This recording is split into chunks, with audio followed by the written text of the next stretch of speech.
welcome to Wild Wacky Wonderful Humans. This is the podcast that celebrates the quirks, the courage, and the brilliance of being human. I'm your host, Janine Tracy, transformational coach and curious explorer. Let's dive in and uncover the magic of being wonderfully human.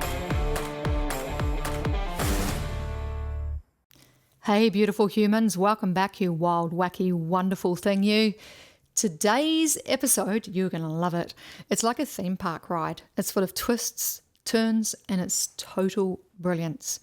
I am joined by the legendary Lynton V Harris. He's an internationally celebrated entertainment entrepreneur. He's been creating immersive theatrical attractions around the world for decades. This guy knows what he's doing. Now, this conversation went so deep and it got so good that we ended up turning it into a two-part series. And believe me, you're going to want both parts.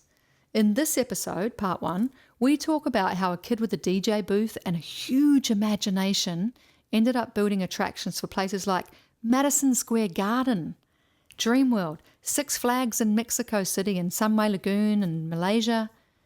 But more than that, we explore, and you'll love this one, I love it, what makes people feel, what makes them scream, laugh, jump, and connect. We love that, don't we? We love understanding humans' connection. This guy is a master of it. Now, Lynton shares the mindset behind crafting cool, entertaining, and scary experiences, and also the power of seeing the human behind every single moment. Now, he's managed massive cast teams, designed immersive theatre experiences, tickles kids' imaginations with shows like Trolls Funhouse. If you've got kids, you would have heard that soundtrack multiple times. Yep, I worked in the Funhouse. It was fun. He's got stories that will blow your mind, and he's got insights that will expand your creative soul. And if you've listened to this podcast for a while, you'll know this guest is a man after my own heart, because his whole world is built around curiosity. This is my all-time favorite way of being. I love that word, that behavior of being curious. Next week in part two, we'll go deeper into the moments that didn't go to plan for Lynton. We'll talk about the rejection, the resilience, and what happens when your big idea is met with a big, fat no. But first, let's ride this wave of creativity, curiosity, and possibility. Let's enjoy the ride. Welcome back to Wild Wacky Wonderful Humans. Today, I have a creative genius in my midst, Lynton V Harris. I'm going to read some of your bio, Lynton, because you've just done so bloody much. It's incredible. Lynton is an internationally celebrated entertainment entrepreneur. He's renowned for creating groundbreaking, immersive live attractions and theatrical experiences worldwide. And your creative journey started when you were about 15 as a DJ. Very, very popular, I'd imagine. And then you went on to win multiple awards in Australian radio, and then moved to the US. 91, you moved to the US? Is that right? 93. Valentine's 93? Day, 1993. Valentine's Day, 1993. Yes. For a Valentine? No. But it was escaping a Valentine. It was kind of funny, waving goodbye to my mom in Australia and then arriving in New York. And Eddie, who's still my business partner, met me at the airport. So. Oh, beautiful, beautiful. So it's from mum to Eddie, Valentine's That's celebrations. Right. Perfect. So 93 into the US, which kind of has led you to be living in the US for more than 30 years while you create an incredible catalogue of entertainment adventures, I would call them probably, theatrical experiences, starting with Madison Square Garden, at the Madison Square Gardens, which must have been an incredible accomplishment, and we'll talk about that in a minute. You sold 250,000 tickets to that one show, which is pretty incredible. I'd say not many people have been able to do that. And then Lynton is the founder of Sudden Impact Entertainment with his business partner, Edward. And you have is that year-round attractions that you have Yeah, across yeah. multiple continents? Year-round attraction. I mean, as you know, we were at Dreamworld on and off for 18 years, with different incarnations of experiences. Yeah. We were Movie World down there, of course, as well as the Always other keeping it parks. fresh. It's incredible, right? So, you Yeah, have a season where you have one show that attracts certain people, and you kind of it's on trend as well. You've yeah. had the Certain rights things to are certain something. things, right? Malaysia and Mexico have year-round experiences that then get a shot in the arm every 3 years or every year if it's an annual show as well. Nice. Do the theme parks or the places where you facilitate those, do they get excited when it comes to that change, or is there a little bit of fear or trepidation when you say, okay, let's do a little bit of a shot in the arm now? Is it No, welcomed? I mean everything. You're taking a risk to a degree, but the licensed brands has changed considerably over the years. But people and audiences like something fresh. I mean, in Malaysia and Mexico, the year-round attractions literally are the same year-round, but contractually we then recreate some or part of it or all of it, depending on how big it is, every 3 years usually. For a seasonal show like you will talk about later, Nights of Fright, we inject new stuff because that business model is different too. So depending on what the business model is, what it can suffice to absorb financially. What's the price of a license if you're using license versus original, and we usually have a sort of a hybrid mixture of both. So do you have, are these parks or these places where you have the attractions, do they have a lot of return visitors, or are they more tourists? No, mostly I would say both of these parks that we're year round in, probably people are going once a year, which is typical sort of theme park model. Maybe it's 1.2, 1.3, depending on the place it's in. Their tourism market is different everywhere. Dreamworld in Australia, Movie World in Australia have a different sort of tourism profile than, say, Sunway Lagoon here in Malaysia. And then Six Flags in Mexico City has its own, sort of domestic, intrastate, international.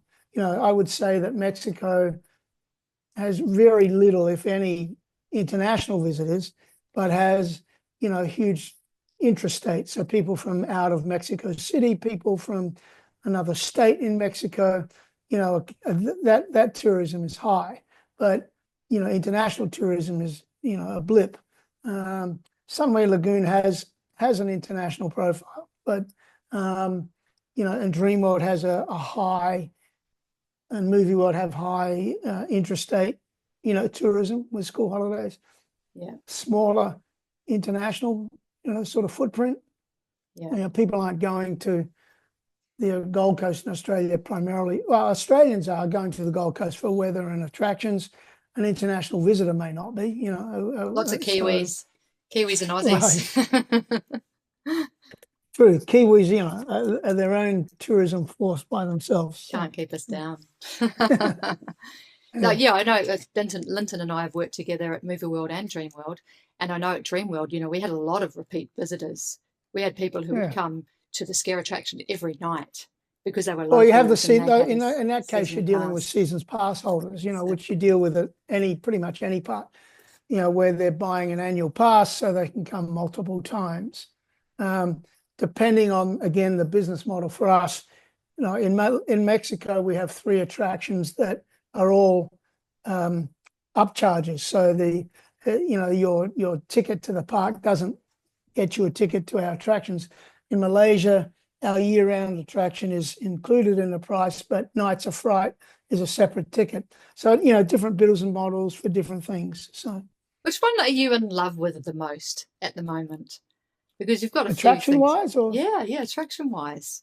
I really love what we've done. We created an immersive theatre. We created it here, and then we built an original one in Mexico last year, where we build a 2-story theatre a sit-down theater. It's only, lasts 15, 20 minutes, but we built a 2-story immersive set that we created here first. It took us a long time to figure out how to do it successfully, but we shoot an original short film, and then we show that film in the theater, and then we have a live cast of 12 to 20, depending on the event, actors in that space, and they come to life in the experience. It's very funny, very clever, very scary, and the audiences love it. They clap after every show. It's a really What's the theme of that? Is it a horror theme or? Yeah, I mean, they're scary, but we've shot 5 original short films here in Malaysia, all local Malaysian ghost stories, and then Are they true ghost stories? Based on true or believable, depending on, in Mexico, we shot at the Island of the Dolls, which is, Isla de los Muertos, which is a real place in Mexico City, in the canals of Xochimilco. We shot an original short film, and then we brought that to life in a theater that we built in Mexico. Beautiful theater, seats about 100 people. The one in Malaysia here seats 120, and we've done 5 films here for that, so that's been pretty cool. So I really love that because it's non-cliche. It's in the sense that people have done all sorts of versions of haunted houses and stuff, as have we, and we pioneered licensed attractions where we used brands, and then we really pioneered the use of non-scary brands, if you will. Like Tomb Raider wasn't what you would consider a horror movie, and then we started doing action adventure themes, broadening the theme but giving people a scare. So that was a really interesting trope. The theater I love because it's challenging to scare a large group in a big space. So you have I set myself different criteria for success, which was, is it cool when you walk in? Well, these tropes are the same: cool, entertaining, and scary. And in a theater environment, we probably add in there entertaining, as well, because, does it, and people, it's been a huge success. So. That sounds really cool. So you said that you've made 5 films. Do you change the film every so often? So it's yes, here in Malaysia, we use one of the films year round, and then for Nights of Fright, we change it every year because we're able to shoot a new film every year, economically and cleverly. But in Mexico, we'll change it every 3 years. So. Okay. And so then are they actors characters in the film and then they come to life? Correct. From the film? Wow. Well, not so much, not necessarily the same actor, but the same character. Wow, that's cool. Now in Mexico, the first cast, a lot of them wanted to be, in the film. And when we used some of the people who were working in our other live attraction, we cast them in the film for really specific roles. So that was a bit of a hybrid and really a lot of fun for them and for us and the audience. So it's pretty cool. So when you create something like that, what's it like opening night? Because you've got this dream, you've got this idea, you've invested all the time and the money, you've created the film, you've got the actors, your opening night, you've got the audience in, waiting with bated breath to understand or to experience the audience's reaction, right? How does opening night feel for you? Because there's such a huge investment leading up to then. Yeah, I mean, it's nerve-wracking. I mean, because even every year, even though you can be doing something similar, you're still, even if you're doing something within the same physical space, your cast is different, right? And the audience is different. So you have to, and we're changing the content. But, for example, with the theater here, we went, I think 2 years ago, we changed we took down the theater we'd already built, which was housing 70 people, audience 70 people. And we wanted to get more people in because Nights of Fright was so big. So we were able to move it in the building and reposition it and rebuild it. And we rebuilt it to fit 120 people. And it scared me like crazy because you're changing the dynamic. I really had it figured out at 70 people. And then at 120, that's almost another 50. Well, it's over 50. Was it over 50%? So it changes the dynamic of the space. And I was scared that the space was too big. And then Eddie made a decision of, invest in a much bigger screen. And then we bought a high-end 4K camera as well. So the quality of the film was even, more, it was cinema quality. And then the screen, interestingly enough, hid the fact that we'd made the space bigger. So it was all relative. In other words, yes, you can't go too much further because you'll lose the ability of closeness. But and you want that closeness to you. Is that important to you to have that intimacy? Yeah, in the case that they're not individual seats, they're sitting on benches, which means they're touching up against each other, which means if someone in the row jumps, it's got a domino effect on everyone else. I love that. So people laugh or other people jump. So that's really important. Intentional proximity. Yeah, correct. And it's so yes, I think that I've met with I had a really good discussion. I had the cinema chain from here come and look at it, and talked about what we could do in a cinema chain. Wow. But you've got different things in there you would have to change or be aware of. A different in a cinema versus one that is primarily it's designed as a theater cinema, but one of the things is instead of a particular scene on stage, you're watching a short film. So, but it's designed as a live theater for have live theatrical performance. The film is merely a distraction, Yes, we tell a legitimate story, and it gives us the device. But anyway, I love that. I'm in love with that at the moment. I just because we looked at a theater off Broadway to see whether we could in fact take it, another level and say, all right, maybe we could do it. If we wanted 200 or 250 people, there has to be walkways every 10 people, whatever, so you'd have to refit the theater in a way that you can achieve certain things. So, yeah, wow. There's a lot of thought put into it, isn't there? Yeah, I mean, people think it's, we're just turning out the lights and going boo, but it's really a lot of stuff goes in, because it's like any form of entertainment. There's been more, one of my lines you may remember is there's more $100 million movies that fail than succeed. Exactly. Yeah. So it doesn't matter. You can throw $100 million in a movie. Doesn't mean it's going to be successful. I mean, look at Snow White right now. You can get so many things wrong, and there's so many things batting against you. Like any creator, you should never be too big for your boots. You think because the audience can turn on you or don't get what you're trying to do. And anyway, I have a whole nother session on that. Yeah, we could talk just about that, couldn't we? And I've got a couple of questions that have come up about that actually. But there's one other line that you used to always say. I remember the first time I did training with you was, "We don't do boo."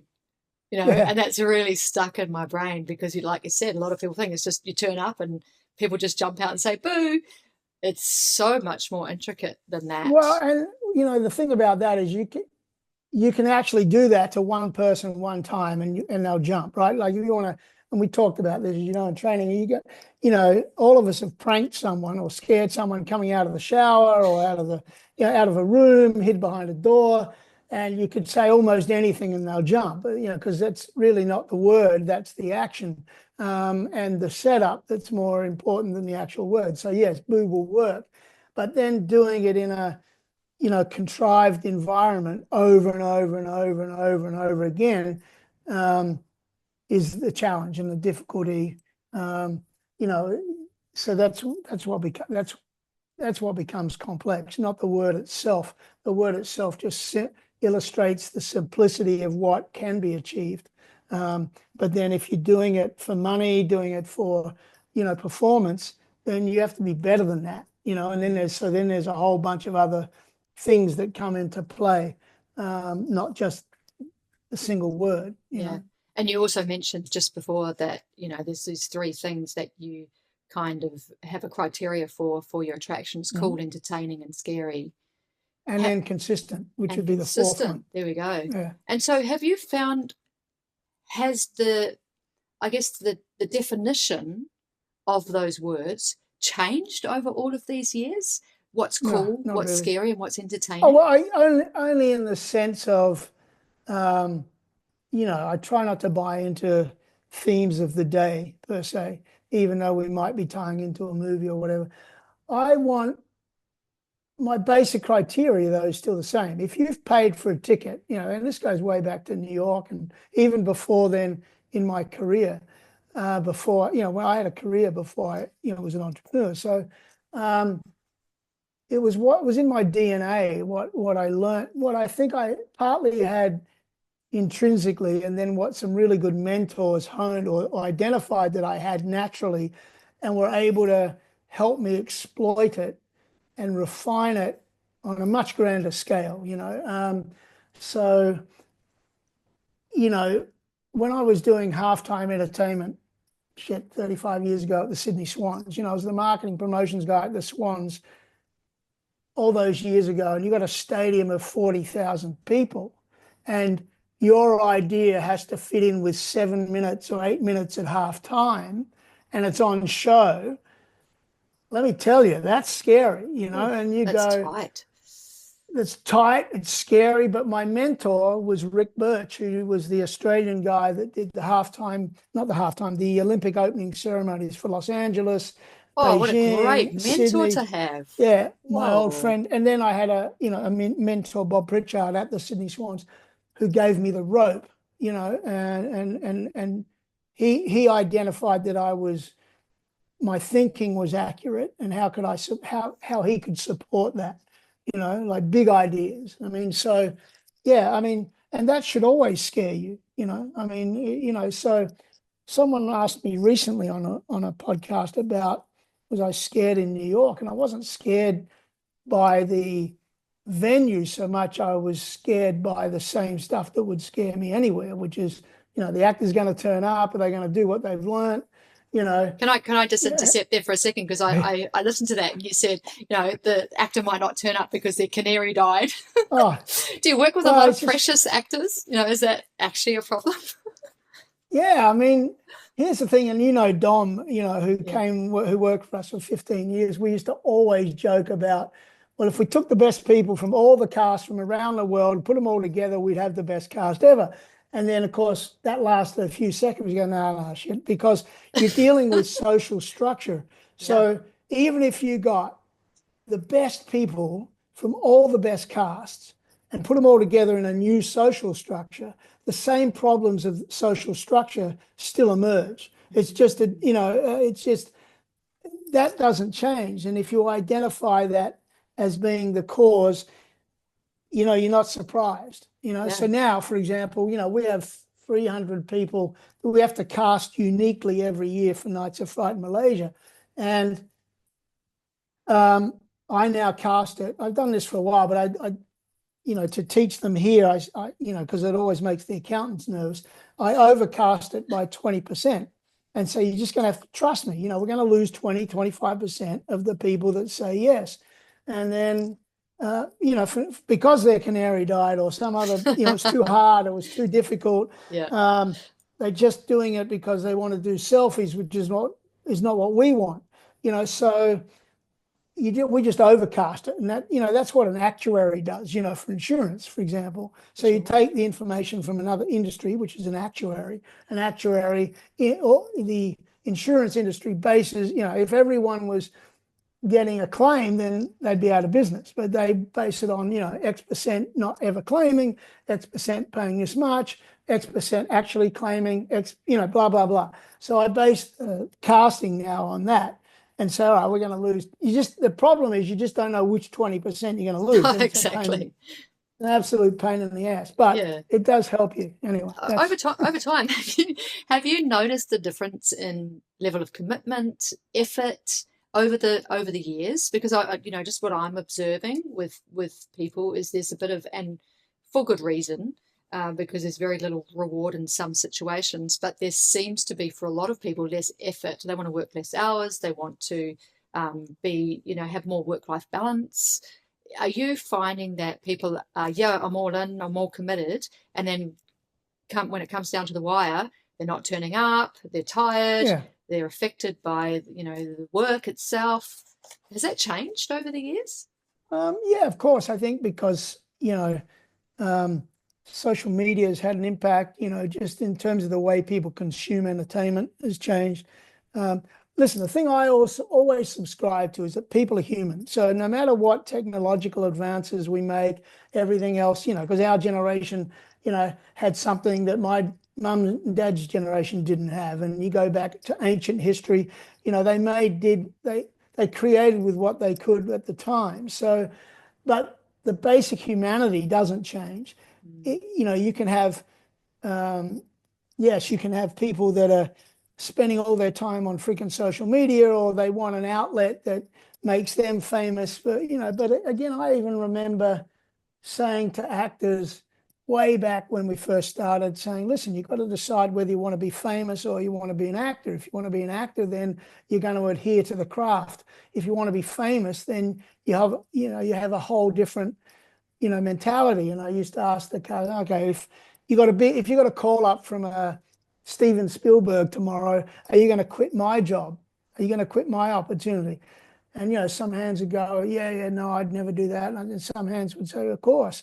I say, well, my guess is that Spielberg would respect you more if you didn't quit the job you were doing, because you think that getting that opportunity, and there's nowadays we're in a time of which I have noticed, whether it's changed the percentage or not, it's definitely prevalent, not for everyone, but social media. I mean, and this has crept across every form of life, whether you're dating, whether you're hiring, whatever.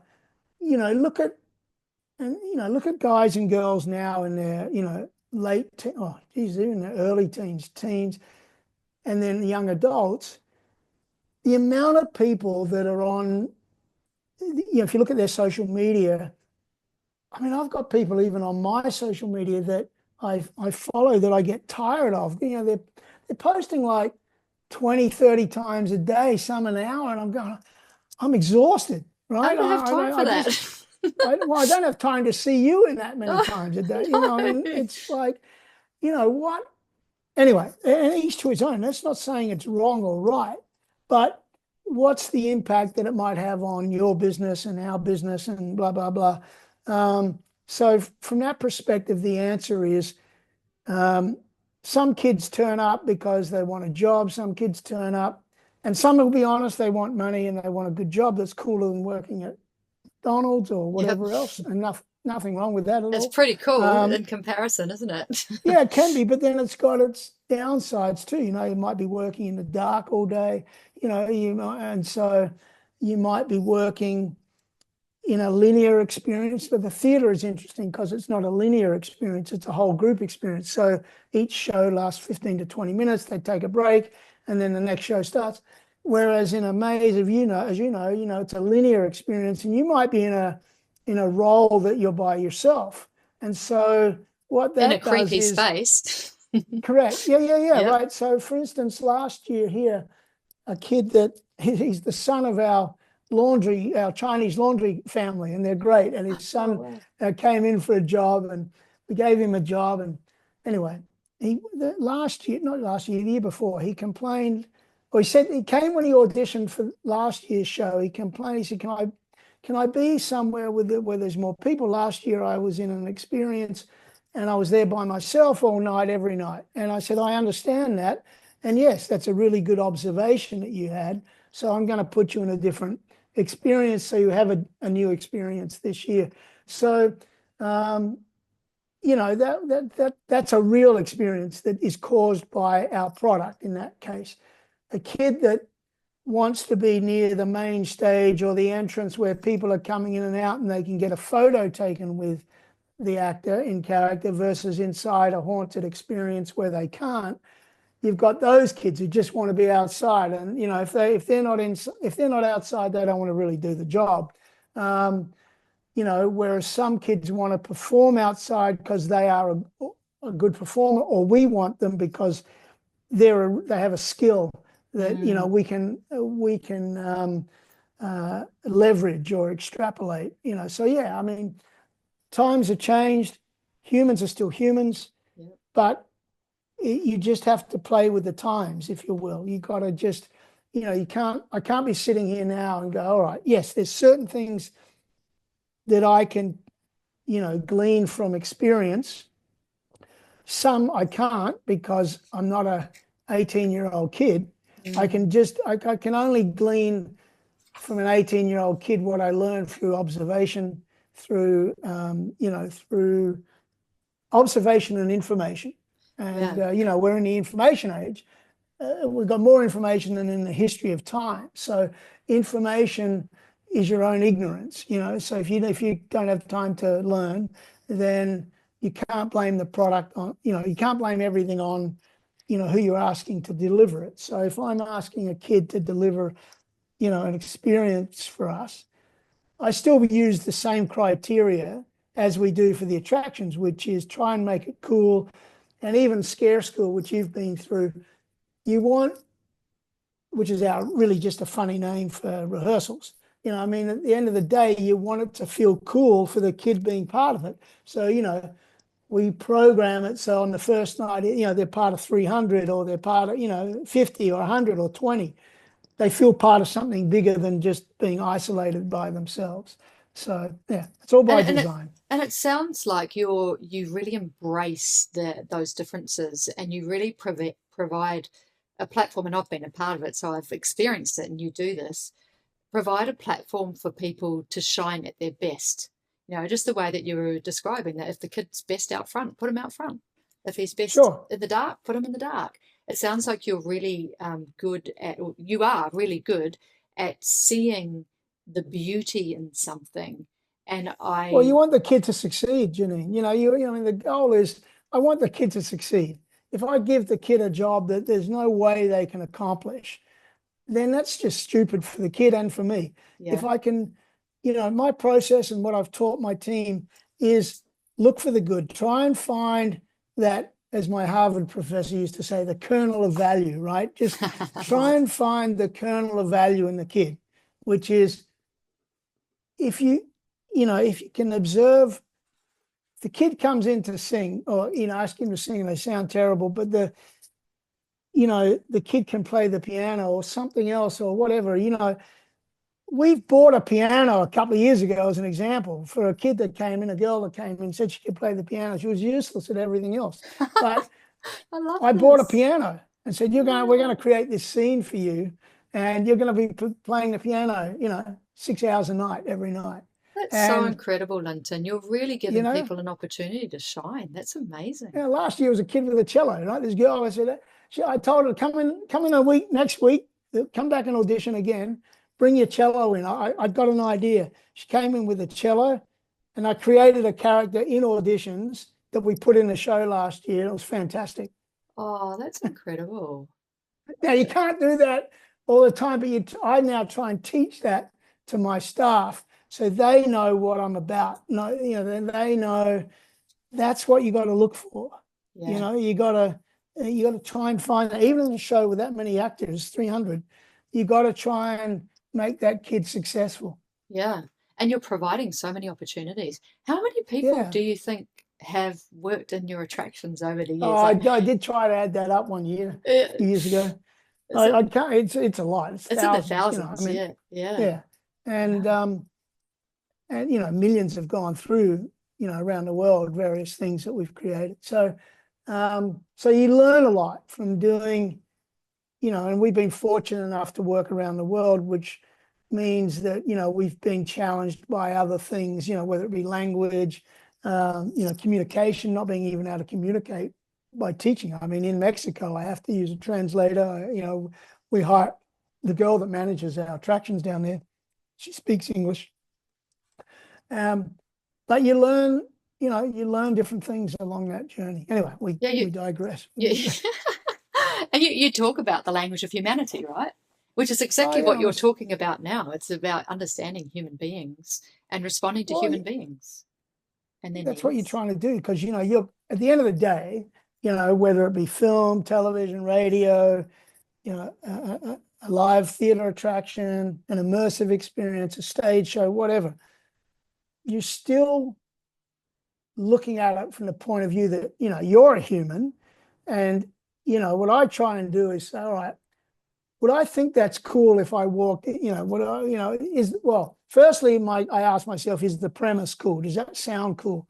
Then if it sounds cool, do I take it to the next level? In my process in creating stuff, I don't want the audience to be dicking around trying to guess whether this sounds cool or doesn't sound cool or whatever. That you got to try and do that for them.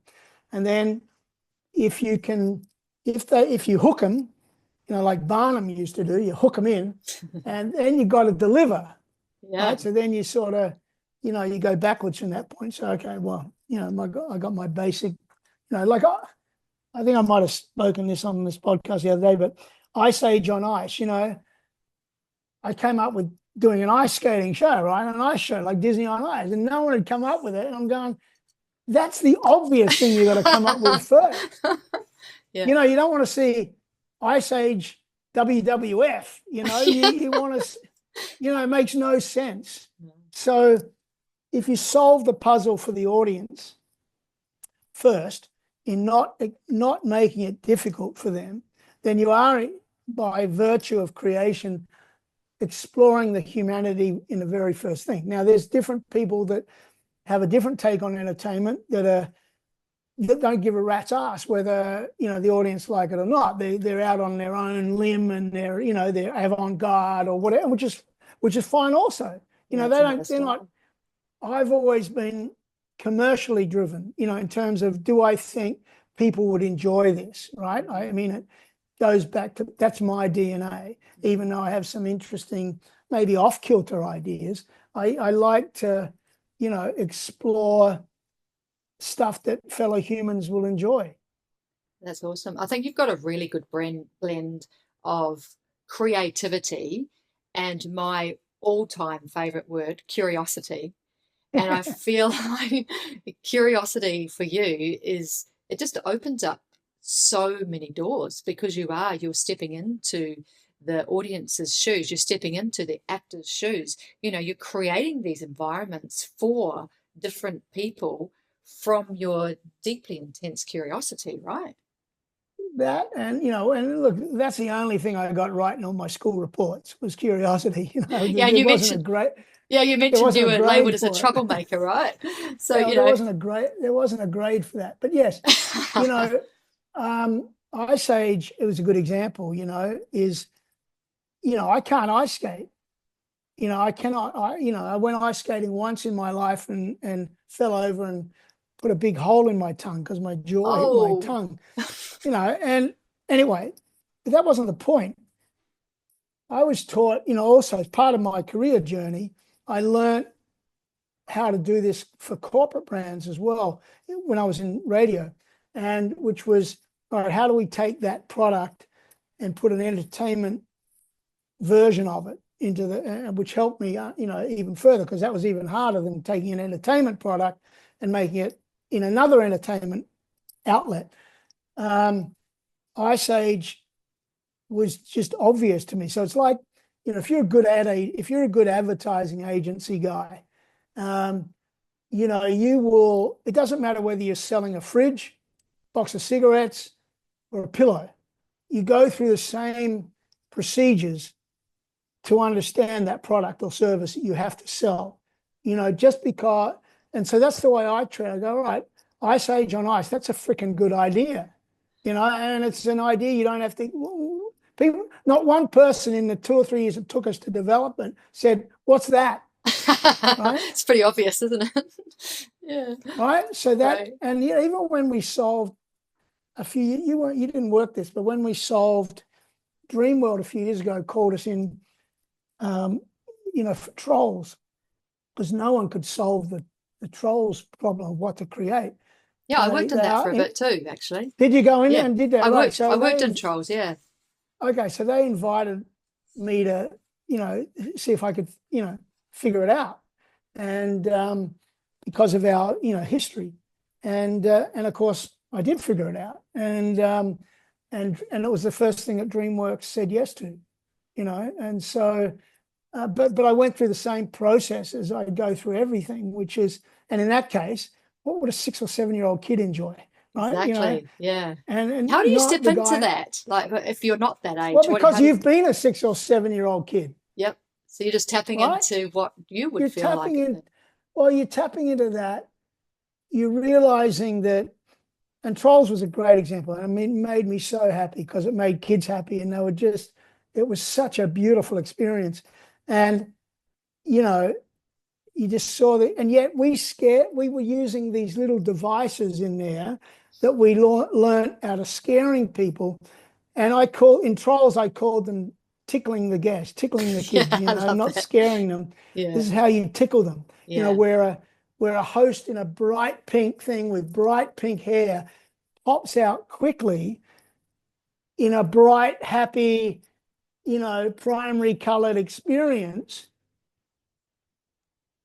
makes the kid jump, and that means you've tickled their humanity and you've tickled their experience. They're not scared by it, but they're jumping as a reaction because it's the same thing but just colored differently and tailored. If Poppy comes out and says hi, if I have Poppy come out and just say hello, nothing will happen. If Poppy throws her hands in the air and goes hi, and really loudly and quickly, everyone jumps, and then they start laughing, because I already know that laughter is the most used emotion when scaring people, right? Because everyone laughs if you get them. After they get scared, they laugh at themselves, and if they're with their friends laugh at them. So I learned many, many years ago that laughter was hugely important. So then you transport that into something like Trolls, which is just fun, and some of those tropes we had were just about to tickle the kids. And also, you're setting them up for future scare attractions, getting them ready, getting them primed.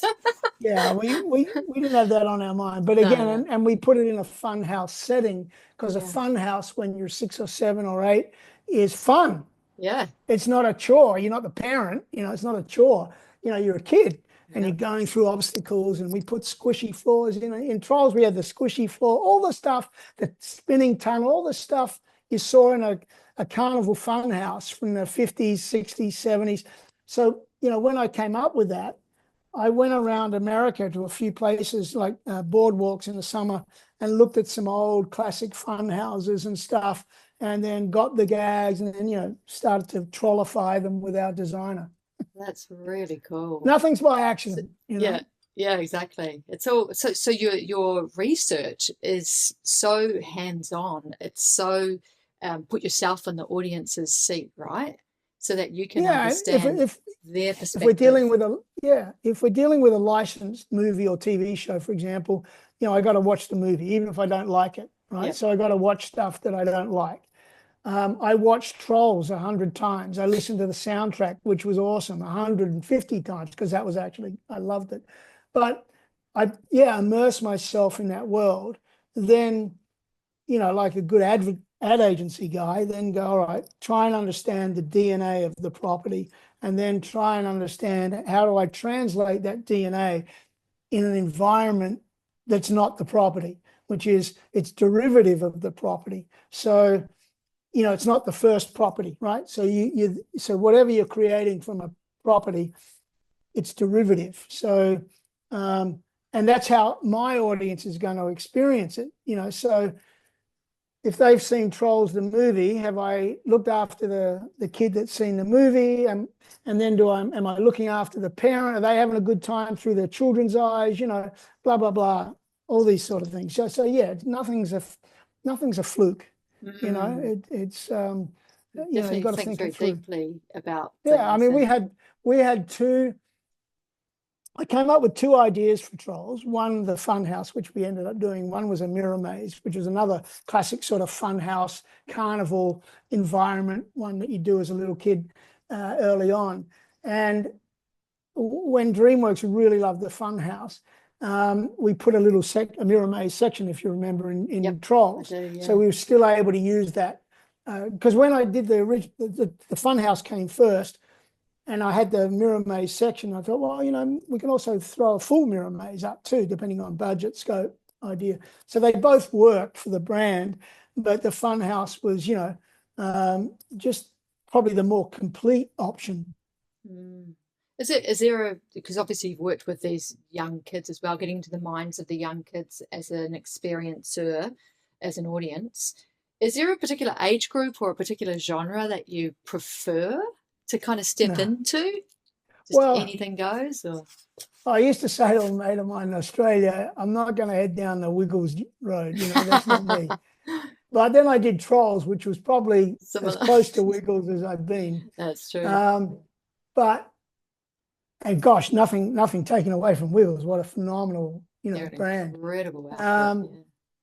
Now, I would have retired those old guys in the skivvies a long time ago and put the younger cast in much earlier than they did. But hats off to them. Phenomenal product. I remember we were doing a show in Philadelphia, and I remember going to see their show in Philly because they were playing in the stadium next to where we were setting up. Oh, wow. They're huge in the US too, aren't they? Yeah, I mean, I'd never seen them in Australia. I knew who they were. But yeah, there's no real limit. I think if you have an idea, you have an idea, So I'm governed normally by something I see that I might be able to interpret, or we're talking to someone that may have may have a brand. Because we have a mixture of original ideas and license. Kevil Hill, which I think you might have worked in Australia, surely did. Yeah. was completely original. I wrote the story. I wrote the whole thing, and so yeah, it just depends. But they all go through the same process. The extra layer you're dealing with a licensed brand is you have to adhere to the DNA of the brand. So do you feel less creative or more creatively no, restricted not at or all. No, it's still. I love my original stuff, as well but even if I'm working with a brand, I'm still creating something original, so it's just got one extra layer to it, which is, all right, it's coming with a pre-existing notion of a brand. So when I get excited if we've had a bunch of world firsts, Alien versus Predator versus You, which we did at Dreamworld. First time anyone had ever taken laser tag and reimagined it with a brand, right? And because I looked at the laser tag equipment purely as hardware, not software. It was hardware. The brand created the software, the experience, the story. There's no story in laser tag. The story was Alien versus Predator versus You. And then these are huge brands. Then we did Ghostbusters, and we did that first as a laser attraction. We've done it as Laser and Scare. No one had ever done a Ghostbusters experience worldwide in the history of the brand. They had one on the drawing board at Universal back in the 80s or 90s, didn't get up. And yet we ended up doing 4 Ghostbusters attractions around the world, and we were the first ever. So that's so when you cool. say, is it, am I uninspired? No, not at all, because it's inspiring to create something when you've got the pedigree of a brand involved. I mean, that's Trolls won a nomination, Best 9 in the world, of attractions. So that's incredible. It just goes to show that, under license, you just got one sort of rule. There's more rules, but you're dealing with some element that's pre-existing. That's all. That's the only difference. But of course, I love original ideas also. The theatre is completely original. Yeah. The one I was talking about before, the films have all been original. So, we got a mixed bag. I feel like, the audience will probably pick up on this as well, is that you have this really insane ability to have this limitless thinking. So you're not limited, and so you're presented with something, and it's a possibility thinking. So you'll see possibility around that thing, where a lot of people would see the things that can't be done. You're seeing the things that can be done. And on top of that, you have this really deep resilience, I guess. And if you think about the things that you've set up, there's been a couple of that period of time where you set up and you had signed the deal for an attraction, and then 9/11 happened, and then the DC sniper happened, and so you had this ready to go. And how do you continue to have this limitless thinking and not be bogged down by the rejection and by the pain? I think if our listeners could just hear from you, how do you keep bouncing back when you've invested so much time and energy and effort? It's a really good point. I'm not going to tell you what project was, but even last week, we received an email that was not good news, right? That we've been investing. Sorry to hear that. No, it's 3 years, three years into a particular brand. Wow. And that we've come up with something for. And we got an obstacle, a major obstacle, and a major bit of bad news. And I was like, shit, the first reaction is like anyone would go, and involves a bit more colorful language. And yet, funnily, you should ask this question and have it be so recent, as it's a great lesson and a great question, is because I can see I'm putting myself a week ago now, and I literally had just had surgery, so I wasn't in the best frame of mind anyway. But I got this shitty news. And then literally the next morning, I put myself back in the same spot I've always done, which answers your question, which is, you know what? It's okay. It's all right. I've got the ability to come up with something new, something fresh, whatever. And yes, it takes your wind out of your sails a little bit. But what people don't realize, and I've spoken about this, whenever I've given speeches or talks and stuff, I've had a bunch of wins in my career because I've had more losses than most people. That's really what it boils down to. Right. I've had more losses, and I don't, I'm not shy away from them, but I've had many, many losses. I used to say to myself, I had a good hitting average, but at the end of the day, when you're honest, you go, yeah, I've had a bunch of losses, where someone didn't buy the idea, or, we had another big project like this one last week, huge project, and it involved Australia with one of the most iconic brands of all time in entertainment. Again, I can't say what it was, but everyone had said yes, right? Everyone had said yes, and it was for a theme park. And at the end of the day, one of the owners of the brand's wife, and this is the brand is these people per se, and it's huge global iconic 50-year brand. And the wife of one of the brand owners, and she is a brand owner herself, pulled the pin at the last minute because there had been an accident at the location, and the idea was for this huge attraction, huge metal, huge $20 million attraction. Wow. And everyone was in. I met them in Hollywood, met them in Florida, met them in everywhere, and no one. The creative was a home run. The creative was just home run, and it got scuttled at the last minute, and that cost us millions of stuff we'd never realized. Wow. So how do you pick yourself up in that moment?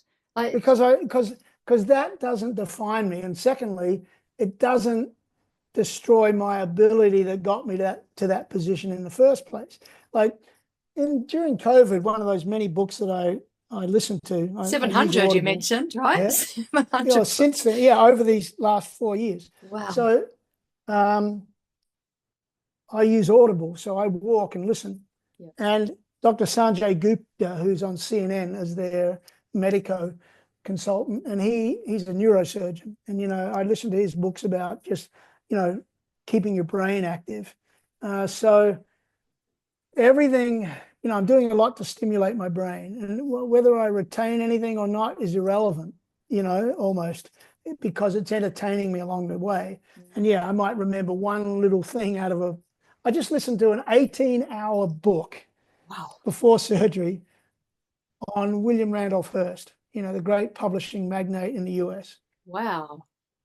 And I remember reading the reviews before I was interested in Hearst, and I thought, and there was some negative reviews, 18-hour book, 18 hours too long, blah, blah, blah. But because I walk for 2, 3, 4 hours a day, depending on the book I'm listening to, I knocked that book off in a week, Wow. and like 18 hours. And now you could never read that. I could never read that or have any sense.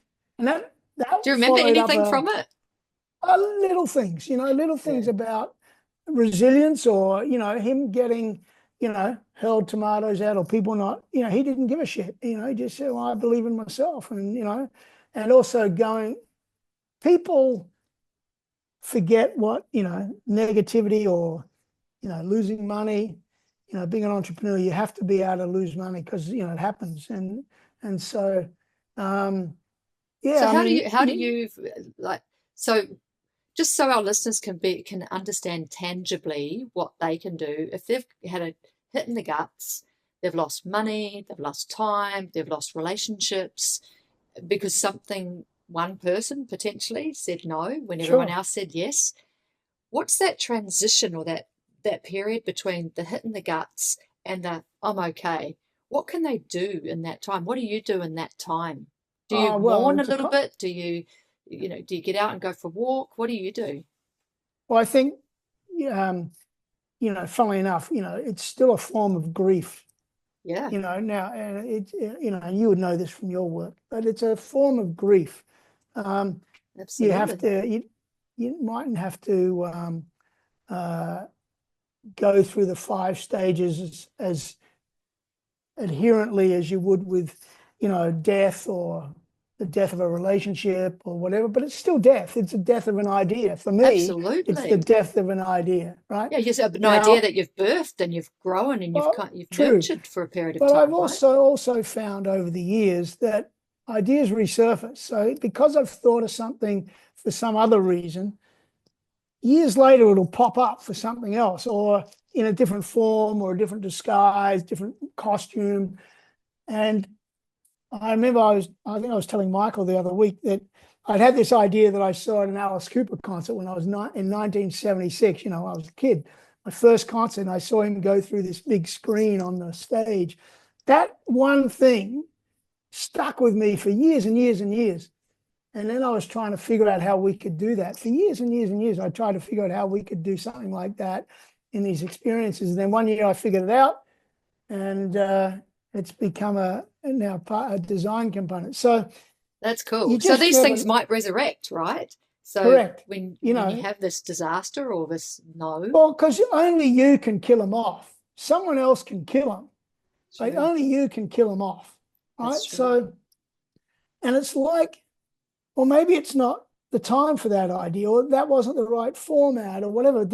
Okay, so we just spent 3.5, nearly 4 years on this brand, but myself and my team, we put a whole lot of work and thought and money into this process. Now, there may be, and there is another huge global brand that we're talking to at the moment where, I won't say cut and paste because it's never as easy as that, but you can take certain things. So when I'm talking to one of our designers, I go, listen, look at that we just did for this. I'm trying to do the same thing architecturally, but different thematically, right? So the architecture may be similar, but the theme the aesthetic may be completely different. So yeah, element of repurposing then, isn't there? Well, yeah, in some ways, and repurpose. You're not, because I've given birth to it, it exists. So in answer to your question about what I say to people, I say, well, understand that it's grief. 2, understand that you have the talent to think of that idea in the first place, and you're not defined by someone else's opinion of your idea. Now, particularly if you've got I'm lucky, touch wood, I've had a history of good ideas, but I've had no one sees the bad ones per se. You know, no one sees the list of crappy notes or the process I go through and say, you know, that's not quite right. You know, and Eddie will tell you I've had some, you know, crappy ideas over the years. You know, I'll come up with an idea that hasn't worked, you know, fortunately never on a grand scale per se, but It's yeah, important you to let those still, ones be birthed as well, though, isn't it? of Because then it's course, making way for these good you ideas to can't come through be, too. you know, otherwise you'd be a narcissist to think that if you only had, you know, good ideas and your ideas, you know, listen, giving birth to ideas is the creative force that everyone has. Not everyone can leverage it or don't want to leverage it in their life, but everyone's creative. I mean, as you know, I was adopted. My dad was an engineer, so he was very, very black and white, right? Mum was more of a social worker kind of personality, so she much more understood and empathized with my personality, whereas my dad couldn't understand it at all, except in sport. He understood it there because that was a framework he could sort of see that I was in or, you know, involved with. But he couldn't understand my entrepreneurial initiative, even though he supported it. So as you know, I was a DJ when I started when I was about 15.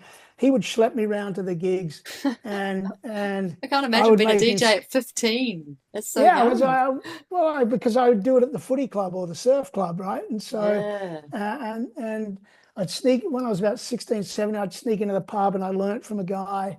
So, but back Sounds to like my you've had dad. My some really dad, good mentors learning well, from someone again. I've been, yes, well, people reward initiative and enthusiasm. You know, enthusiasm and initiative is the most rewarded traits in my life. You know, Oh, I people have love that. Can you say that again, just so our listeners can really capture that? enthusiasm.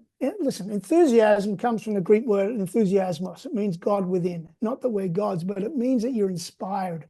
And, you know, enthusiasm and initiative are clearly the two most rewarded pieces of my life. You know, empathy as well, because I had a marvelous volunteer career in program directing kids in Australia and in the US. So empathy is a really big one. But initiative and enthusiasm, people will reward those traits in you. And I failed high school. You know, but people, and I got in my career in Australia. I had an unbelievable career, you know, before I left Australia to New York, and and that was because people rewarded enthusiasm and initiative. You know, I was appointed the National Life Saving Director of Australia at 23, right? So young, isn't it? I went from Adelaide to Sydney at 23 for that huge job. Wow. And that was enthusiasm and then looking for, and the mentors, the people I looked up to in Adelaide helped me craft my pitch because, you know, I wanted to go for this job, even though it seemed vastly out of reach. But anyway, I got it. That's incredible. And then like I look at Sydney when I moved to Sydney because of that job. And then the next job that I got was with the Sydney Swans back in the day when Jeffrey Edelston bought the Sydney Swans. So it became the first privately owned team in Australia at the time. It since went back to a different structure. But and I was in Sydney, and everyone that knows, you know, New South Wales is better now. But back in the day, Sydney and New South Wales was completely rugby league. No one gave a toss about Australian rules. Yep. And I rang this guy, cold called the guy, Edelston, and said, you know, you should hire me because I come from Adelaide, which is an Aussie rule state. And Brilliant initiative. but yes, so that's, you know, a good reflection of initiative. But enthusiasm in that and perseverance in that is I kept ringing this guy's office and he kept not calling me back, or I kept leaving a message and he never called me back. And then one day I had this idea, because again, I can apply creativity to any problem. I just had this idea, and I called again. I left the message. I said, you know, with the girls in the office, it's Lynton Harris. I have a message to call Jeffrey Edelston. And next minute, I get through. And he said, who the hell are you? I didn't call you. I said, I know. I wrote the message and I called you. There's your creativity, your initiative, your enthusiasm, all in one. And I wasn't lying. I wrote the message to call him and I called him. The way I framed it was creative. Yeah. And I used that trick a couple more times and met some amazing people through that one creative trick. And I think we're going to have some people scribing that down right now, capturing that one. The people that are in a position of achievement almost always will reward that kind of mentality and initiative. Even if you don't fit, the grid, or work out, they'll reward it, And I met, a couple of really huge people that I were interested in Australia that way. And, used sort of variants of that trick over the years. I love that. Yeah, that's brilliant. It's just, and so getting back to that question about rejection, because same thing happened in New York, as an enthusiastic person, I thought when I moved to New York, it would only take a few months to get the show up, being a confident, enthusiastic guy. So I arrived there in February, and, the show that I ultimately started, Madison Square Garden, would play in October. And I thought, shit, I'll be up by October. That's 6 months. That's plenty of time. It took 2 years. Now, it was New York after all. Yeah, exactly. I didn't put on a show at the mall or anywhere else or a smaller hall in between. I went from zero to Madison Square Garden. And because my vision. Were you tempted to walk off that path? That wasn't the idea. The idea I believed in, I was sound. And so anyway, it just, if people can take from my storytelling, and it always amuses me because I go back into reminding myself, because in answer to your earlier question, so getting kicked in the balls last week, I'm a lot older than a kid that made that call to Jeffrey Edelston. But I have the same, if you don't kill it yourself, then you've still got that with a bunch more experience. So if someone says no to me now, it's tiring, it's annoying, it's frustrating. It's all the negative tropes, right? I'm not immune to those negative tropes and feelings and emotions, but I surround myself with books, listen to books. I just, before that William Randolph Hearst one, I listened to Bill Gates' new autobiography, which was, I think, 12 or 13 hours. Oh, wow. Just finished that one. Before that, I did Santana, different, completely different men, but they all have and then I'll listen to something and I'll hear something that someone was adopted, one of these people was adopted, or they had the same reaction. Bill Do you think Gates that's formed your experience being adopted? Do you think your view of the world? On a certain level of certain things, because, what that does in my case is that, well, in anyone's case, I guess, nature versus nurture. But, I was nurtured by mum and dad both into community activities, which I always speak highly of about my Australian life. I believe it's one of the great unsung and unknown, unrealized pieces of Australian life that people are involved with, but they don't realize the true benefits of, which is the club system in Australia, where, as a young kid, you're involved with different people of different stature. But because you're not in a work environment, you're not judged. So, if you're the junior guy at the office, the CEO doesn't give you much time. But if you're the junior guy at the surf club or the footy club and you show a bit of initiative, you're freaking flipping sausages and hot dogs and everything at the sausage sizzle because you've shown a bit of initiative, or, so they give you jobs. Yeah. So it's before you know it, you're 23 and moving to Sydney and the national manager. Yeah. That informed my position because I started Nippers at 6, and which meant I was the only applicant that had done every level of life-saving. From a 6-year-old nipper right through every single stage. Wow. So I could speak to every single stage of the journey. Nice. And I thought that was something powerful, which it was, plus my personality, or whatever I knew. But I'd lived the journey completely, from a 6-year-old kid. Yep. So Yeah, I mean, So it's a great yeah, nurture. It's a great system of growth and opportunity, really, isn't it? This club system that you're talking about. yeah, again, I put on the band Jojo Zepp and the Falcons on at the surf club when I was 16, and our goal was to make, $1, right? And then we made $400 or something. It seems to stick in my mind. And, That's great. because, you're at the club, so it's all fundraising and Yeah. different things. And because I was a DJ, music, I was really into music and bands. And I knew a bunch of DJs in Adelaide at radio stations and stuff. And then when I was 18 or 19, I was on the kids show, the TV show there in Adelaide. So I was able to sort of wangle my way in, and I convinced the surf club committee to put on JoJo's Ebb, and we made some money.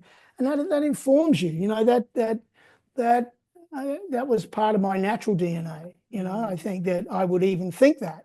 Yeah. And the younger you are, you tend not to be scared by certain things, or you're scared by things, but you're not in awe of things. And I talk about then all those years later, related to that story, in New York, when I opened at Madison Square Garden, a reporter from the ABC in Australia was walking with me, and he said, "Oh shit, mate, didn't you get scared? Madison Square Garden." I said, "Mate, it's just like putting on a show at the surf club. It's just a bigger hall." It's a bigger hall. Nice. Yeah. I love it. Yeah. Which is the Right, truth, isn't it? Really? Like it's the scale is the thing that changes. It's correct. The idea and the execution is the same, but the scale changes. The scale changes. Yeah. So that's the only thing that potentially can awe you, or throw you off the track, Right. is that, or either through arrogance or ignorance, So you go, all right, wow, yeah, I wasn't stupid enough to think that it wasn't cool. And I felt, fantastic, and it was very cool. Wow, what a ride. From surf club discos to immersive scare attractions, Dreamworld, Six Flags Mexico, Sunway Lagoon Malaysia, and Madison Square Garden. Lynton V Harris proves that when creativity meets courage, the world, it opens up in the most unexpected ways. It's so inspiring. What stood out most to me in this episode was Lynton's unwavering belief in possibility thinking. You would have heard that, right? He's such a possibility thinker. The way he sees potential in people, he's cast thousands of actors over the years, and he tailors roles so that they can shine. That's something pretty special. There's not a lot of people who do that. And here's the thought I want to leave you with. What if we all approached life a little more like that? More willing to see the spark in someone else, or the untapped brilliance in ourselves? What if we backed ourselves more, even when the outcome isn't guaranteed? Because Lynton reminded us, it's not just about the lights, the screams, the applause.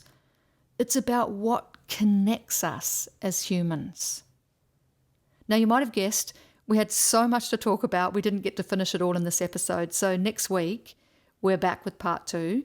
We are diving into the unseen side of creative life. What happens when millions of dollars and years of invested time crumble with a single person saying no, or a change of heart? We talk about rejection, resilience, and most importantly, what it takes to keep showing up, especially when the thing you poured your soul into suddenly disappears. Until then, stay inspired, stay bold, and I'll catch you in part 2. Thanks for tuning in to Wild Wacky Wonderful Humans. If you had fun, share it with someone just as wild and wonderful as you. Stay wild, stay wonderful, stay wacky, and I'll catch you next time.